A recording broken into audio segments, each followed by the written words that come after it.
Bonjour à tous et bienvenue dans cette édition. Au sommaire, l'assurance maladie universelle AMU facilite et transforme l'accès aux soins au Togo. Une initiative du président du Conseil Faure Essozimna Gnassingbé qui continue d'élargir son éventail de couverture au profit des populations. Aujourd'hui, les travailleurs non salariés en sont également bénéficiaires. À suivre également l'ouverture de la deuxième session ordinaire 2025 de l'Assemblée nationale. Après 3 mois de pause, les députés sont de retour à l'hémicycle. Les travaux d'ouverture de la session en question sont à suivre dans cette édition. Et puis, agriculture finit les difficultés liées à la conduite et à la maintenance des tracteurs agricoles. L'Agence nationale pour l'emploi NPE a formé de jeunes apprenants pour relever ce défi en faveur de l'agriculture togolaise. Voilà pour les titres. Voici le 13h de ce mercredi 8 octobre 2025 et c'est en direct sur la télévision togolaise.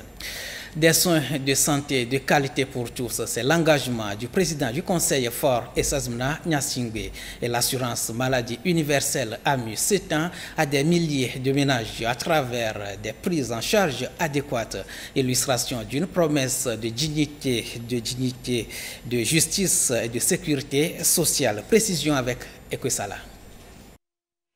Depuis son lancement effectif en janvier 2024, l'assurance maladie universelle AMU, portée par le président du Conseil Faure Essozimna Gnassingbé, s'impose comme un outil important à même de garantir l'équité dans l'accès aux soins. Fonctionnaires, travailleurs du secteur privé, artisans, commerçants ou agriculteurs, tous bénéficient désormais d'une protection qui les met à l'abri de la précarité face aux aléas de la maladie.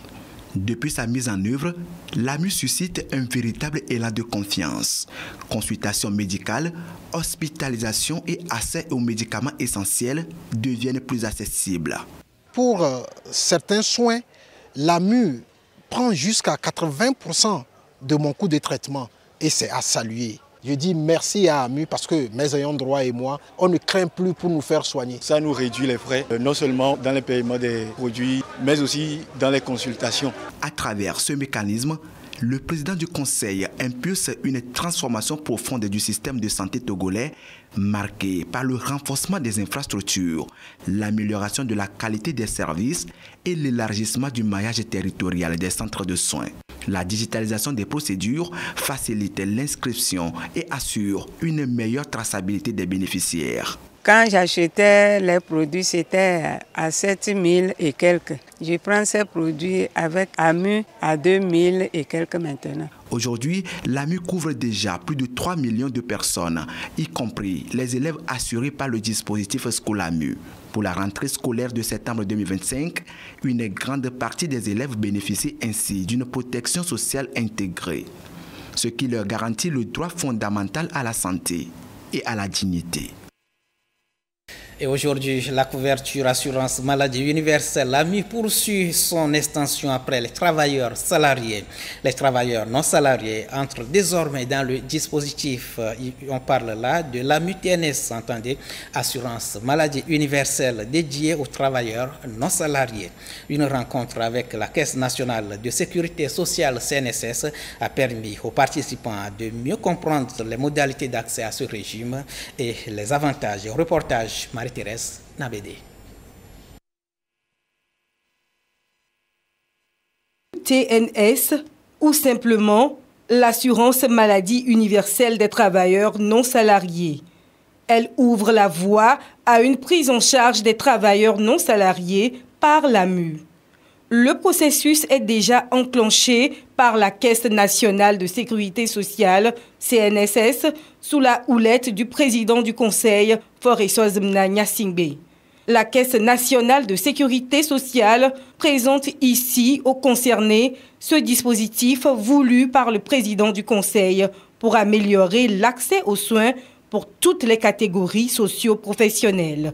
Le directeur général de la CNSS donne le ton à cette rencontre tout en rappelant l'enjeu de cette réforme sociale. La séance s'inscrit dans le prolongement de la vision gouvernementale et de la ferme volonté politique du président du Conseil, son Excellence, M. Faure Essozimna Gnassingbé, de garantir une protection sociale effective pour tous les citoyens, sans exception dans notre pays. L'intégration des travailleurs non salariés dans le dispositif de l'AMU n'est pas seulement un objectif technique ou administratif, c'est avant tout un impératif de justice sociale et un levier de développement économique durable.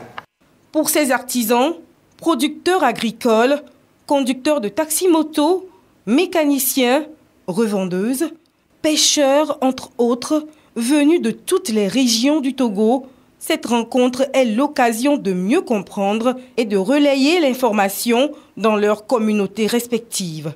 Artisans que nous sommes beaucoup plus concernés par ce que AMU est en train de faire. Sinon, c'est une information très capitale. On ira faire le compte rendu à nos membres. Penser aux travailleurs qui n'ont pas de revenus fixes est une grande opportunité parce que nous savons que lorsque la maladie arrive et on n'a pas les moyens, c'est très difficile. L'intégration des personnes vulnérables est prévue dans la prochaine phase de l'assurance maladie universelle. La Caisse nationale de sécurité sociale entend poursuivre son engagement pour un accès équitable aux soins partout au Togo, conformément à la vision du président du Conseil, Faure Essozimna Gnassingbé. À présent, direction l'hémicycle. Fin du répit pour les parlementaires de l'Assemblée nationale. Les députés ont regagné le palais de l'institution hier mardi et c'est le top départ pour la deuxième session ordinaire 2025 de l'Assemblée nationale. Sur place, les travaux d'ouverture ont été dirigés par Sévon Tepe Kodjo Adedje, président de l'Assemblée nationale du Togo. Reportage Marie-Ange Bida. La pluie n'a pas ébranlé leur sens du devoir. Avec détermination, les députés signent leur retour. C'est la rentrée parlementaire de la deuxième session ordinaire de l'année 2025. La séance est ouverte.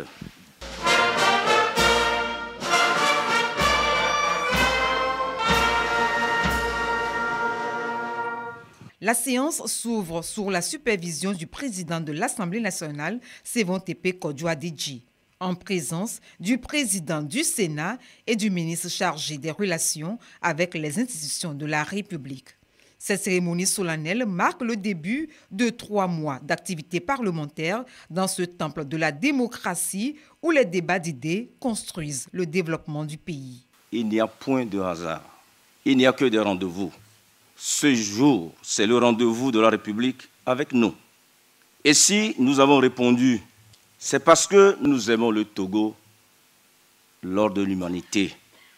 Je tiens à saluer les efforts inlassables du premier serviteur de la nation. J'ai nommé son Excellence M. Faure Essozimna Gnassingbé, président du Conseil. Dans un contexte mondial marqué par des crises économiques, sociales et politiques, un ensemble de problématiques qui n'épargnent aucune nation du monde. Le président du Conseil a su, avec l'aide de Dieu, maintenir le cap, garantir la paix dans notre pays.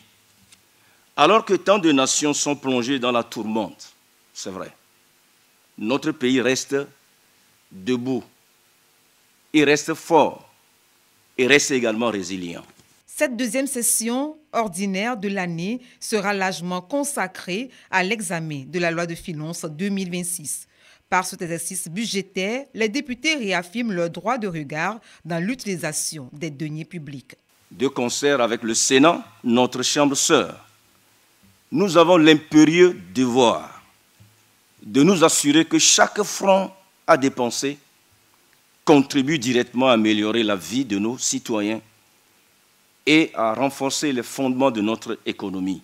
Rappelons-nous que les Togolais nous réclament, chers collègues. Ils nous réclament pour répondre à leurs attentes légitimes en matière d'éducation, de santé, d'infrastructures. Conformément à la Constitution, la deuxième session ordinaire de l'année s'ouvre le premier mardi d'octobre. Et pour l'occasion, les députés ont mis à l'honneur la consommation locale à travers leur tenue traditionnelle. Un retour à l'hémicycle après une pause de 90 jours, soit 3 mois d'intercession mise à profit par les députés. Ils étaient tous au cœur de la vie de leurs différentes communautés. Retrouvons encore Marie-Ange Bida. Des rires sur les visages, des poignées de main chaleureuses. L'ambiance est à la convivialité. C'est la reprise après 3 mois d'intercession. Une pause mise à profit par les députés pour rester à l'écoute des populations et s'imprégner de leur réalité. Nous avons entrepris des activités de communication pour nous rapprocher davantage aux populations qui nous ont fait confiance. Nous nous retrouvons aujourd'hui où nous allons nous consacrer entièrement à l'activité parlementaire et principalement la session budgétaire. Nous sommes revenus avec les préoccupations, la chaleur du contact avec nos populations pour entamer cette session qui est essentiellement budgétaire. Nous devons travailler afin que les conditions de vie de nos populations s'améliorent. Une Assemblée nationale plus proche du peuple, c'est le leitmotiv de cette législature. Pour renforcer cette dynamique, la formation continue des députés se poursuivra tout au long de la session. Une annonce du président de l'institution saluée par l'ensemble des élus. La formation des parlementaires est très importante parce que nous sommes parlementaires du Togo, mais nous nous rendons aussi à l'étranger pour travailler avec des différents parlementaires du monde entier. Donc il est important que nous, parlementaires togolais, on ait une formation assez forte. Les députés auront à cœur de légiférer sur la loi de finances qui arrive, mais aussi de contrôler l'action du gouvernement. Telles sont les missions de la représentation nationale et j'ai vu que les députés sont prêts. Je les encourage, je leur souhaite bonne chance pour le bien-être de tous les Togolais et pour l'avancement de notre démocratie. Fini le temps du repos. Les députés reprennent le chemin de l'hémicycle avec sérénité et détermination pour cette deuxième session ordinaire de l'année. Pas de temps à perdre donc. En bref, ce matin, la vie parlementaire a repris son animation dans l'intérêt des populations. Au menu de la rencontre de ce mercredi, l'analyse des risques climatiques et le droit international humanitaire. La cérémonie d'ouverture a été dirigée par la 6e vice-présidente de l'Assemblée nationale au nom du président de l'institution. Nous y reviendrons beaucoup plus en détail dans nos prochaines éditions. La promotion des valeurs ancestrales en vue de leur adaptation aux réalités de la modernisation des institutions conformément aux orientations de la Constitution de la 5e République. Le cadre juridique de la chefferie traditionnelle au Togo connaît une relecture depuis hier à Lomé. L'initiative est portée par le ministère de l'Administration territoriale, de la décentralisation et de la chefferie coutumière. Le reportage est signé Urich Amega. Les têtes couronnées face aux nombreuses mutations et à certaines insuffisances liées à l'exercice de leurs fonctions garanties par le cadre légal de la chefferie traditionnelle.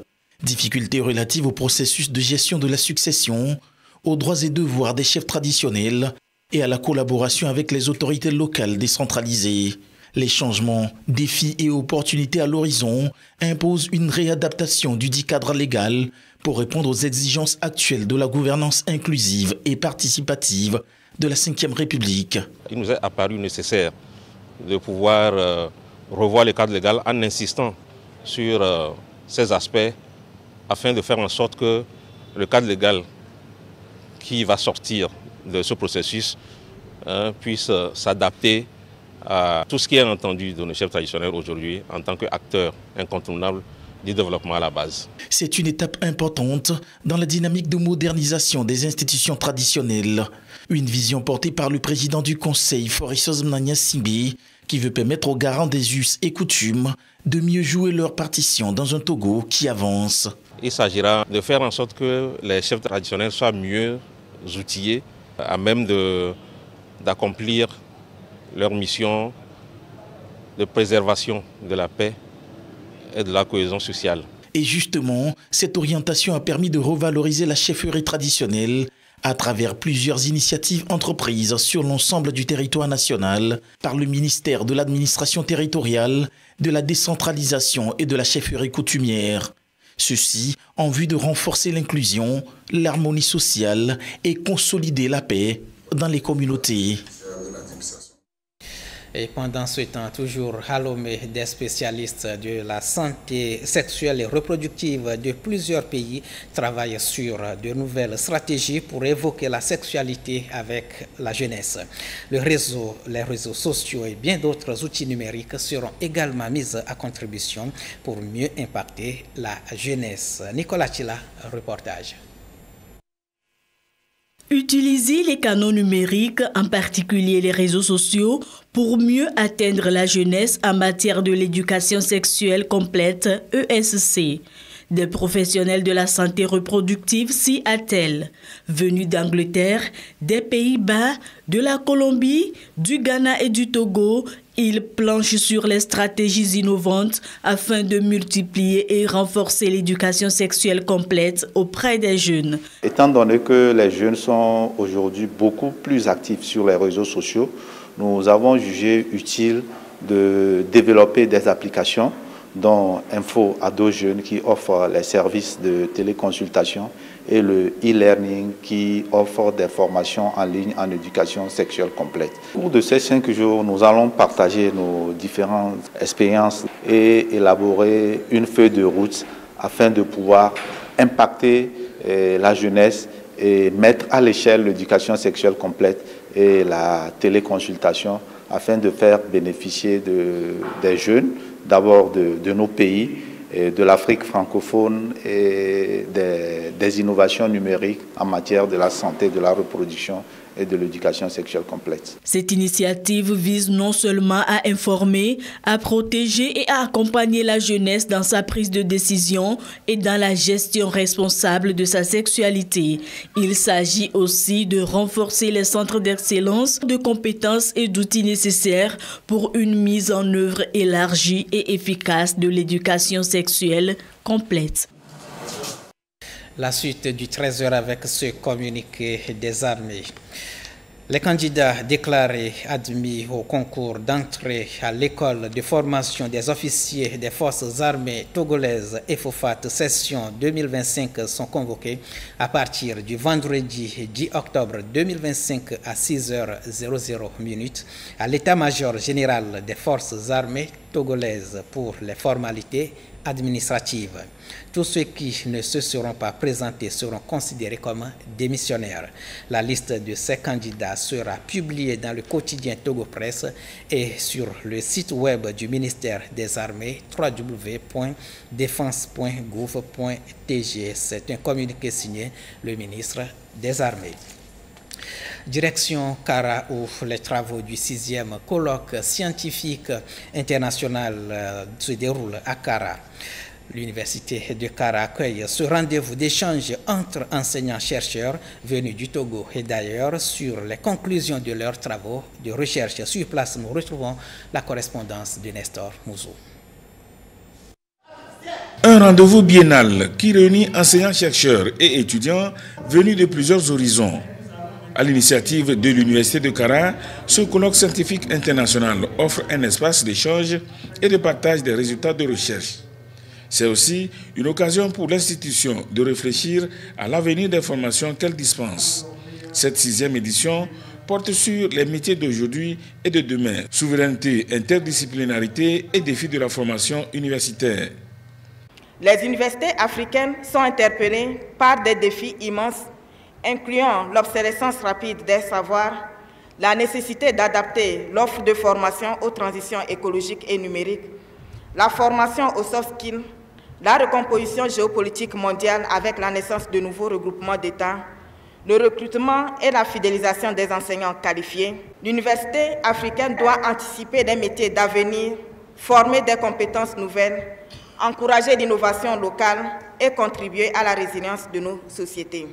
Le monde évolue et les universités doivent suivre le rythme.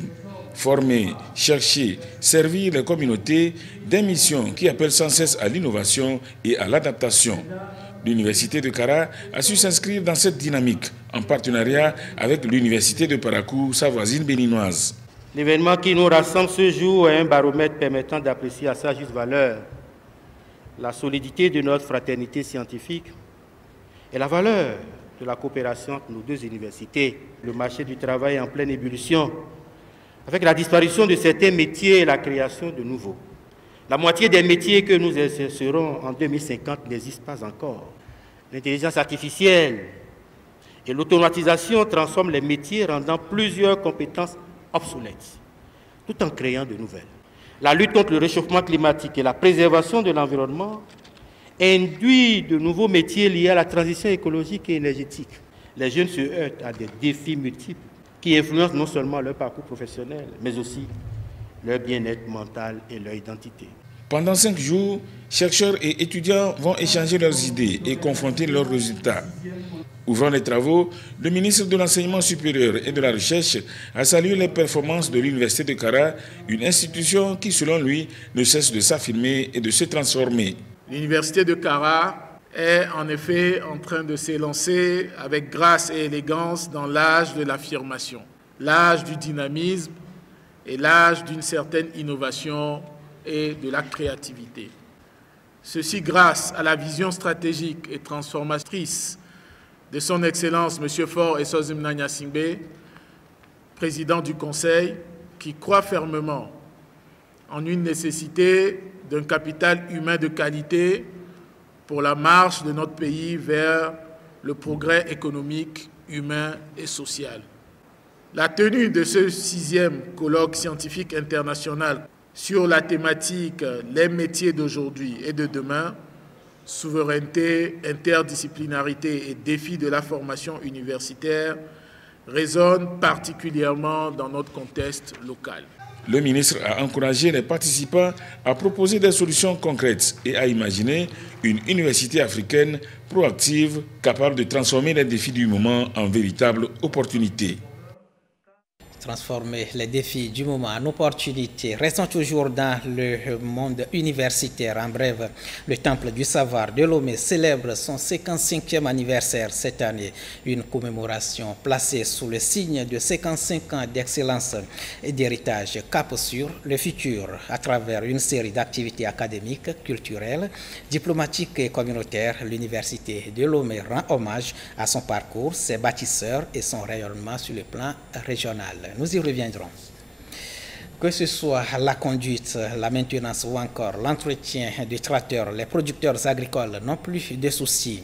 50 jeunes apprenants issus des régions plateaux et maritimes sont désormais aptes à relever ce défi dans le secteur agricole. Et c'est après 3 mois de théorie et de pratique sous la conduite de l'ANPE, Agence nationale pour l'emploi. Reportage Stéphane Lossou et Gabriel Ayena. Des tracteurs et autres équipements agricoles ne seront plus un mystère pour eux. Ces jeunes, en fin de formation, peuvent intervenir en cas de panne sur ces engins partout à travers les régions du Togo. Ils sont les bénéficiaires d'un programme de formation professionnelle porté par l'Agence nationale pour l'emploi ANPE en partenariat avec le ministère de l'Agriculture, de l'Hydraulique villageoise et du Développement rural. Après 3 mois de formation théorique et pratique, ces jeunes reçoivent leurs attestations de fin de formation en conduite et entretien de tracteurs agricoles. On a été tellement passionnés parce que nous avons appris ici que le temps est vite passé. Tous les partenaires, nous les demandons humblement de continuer dans ce chemin-là pour que les transformations qui ont été préparées puissent véritablement se faire voir. Pour la formation, c'était bien. J'avais appris beaucoup de choses. À vrai dire, j'étais la seule fille parmi ces garçons, j'étais bien à l'aise. Je veux aussi remercier tous ceux qui ont financé cette formation. Nous avons suffisamment été outillés. Depuis un certain moment, nous commençons par penser sur des projets que nous allons initier après cette formation. L'initiative vise à renforcer les compétences locales dans le secteur agricole et à assurer l'emploi aux jeunes. L'objectif est clair, c'est doter notre pays de jeunes qualifiés, compétents, disponibles, capables de répondre aux besoins en ressources humaines du secteur agricole. Nous avons mis en place un mécanisme d'accompagnement post-formation qui permet de favoriser l'insertion de ces jeunes au niveau du tissu agricole. Présent à la cérémonie, le gouverneur de la région des Plateaux s'est félicité de cette initiative qui s'inscrit dans la stratégie nationale de mécanisation agricole. Il a témoigné de l'engagement du président du Conseil à rapprocher les jeunes des opportunités d'emploi. Aussi a-t-il encouragé les récipiendaires à faire preuve de discipline et de bon usage de leur savoir-faire. À présent, les résultats Loto-Benz tirage numéro 1812 de ce mercredi 8 octobre 2025. Il s'agit des numéros 03, 68, 06, 69 et 79. Je reprends. Pour le compte du tirage numéro 1812 de ce mercredi 8 octobre 2025 Loto-Benz, il s'agit des numéros 03, 68, 06, 69 et 79. Fin de cette édition. Merci à vous qui l'avez suivi, particulièrement du côté des universités de Kara et Lomé. Merci de votre fidélité à la télévision togolaise et bel après-midi à tous sur La Première.